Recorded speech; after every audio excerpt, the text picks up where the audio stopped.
திருநெல்வேலி மாவட்டம் வீரவநல்லூரில் Saint John's matriculation பள்ளியில் 10ஆம் வகுப்பு படித்து வந்த சபரிக்கண்ணன் என்ற மாணவர் கடந்த 4ஆம் தேதி பள்ளியில் ஆசிரியைகள் கண்டித்ததாக கூறி விஷமருந்தி தற்கொலை செய்து கொண்டார். மாணவனின் மரணத்திற்கு நீதி கேட்டு வீரவநல்லூர் காவல் நிலையம் எதிரே உறவினர்கள் நெல்லை அம்பை சாலையில் மறியல் செய்தனர்.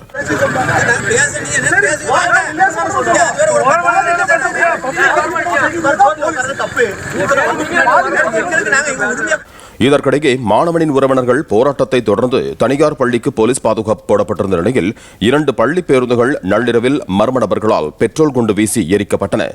பேருந்து எரிப்பும் தங்களுக்கும் சம்பந்தம் இல்லை என்று மாணவனின் தந்தை சங்கரகுமார் தெரிவித்திருக்கிறார்.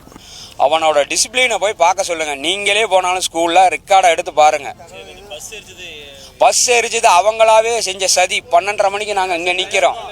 கேஸை டைவர்ட் பண்ணி தசை திருப்பி ஃபோர்ஸ் பண்ணி, அதாவது நாங்கள் எல்லாமே எஜுகேட்டட் தான், யாருமே நான் எஜுகேட்டட் கிடையாது. நாங்கள் அதில் போய் செய்யணும்னு அவசியமும் கிடையாது. அவங்க இந்த கேஸை அப்படியே க்ளோஸ் பண்ணிடணும், பெருசுபடுத்திடக்கூடாது, பிரச்சனை ஆயிடக்கூடாது, அவங்க மேலே திசையை திருப்பி விட்டு அந்த கேஸை அப்படியே க்ளோஸ் பண்ணணும்னு நினைக்கிறாங்க. பிளே ஸ்டோர் மற்றும் ஆப் ஸ்டோரில் இருந்து பாலிமர் செயலியை QR கோடு மூலம் பதிவிறக்கம் செய்யுங்கள். செய்திகளை உடனுக்குடன் பெறுங்கள்.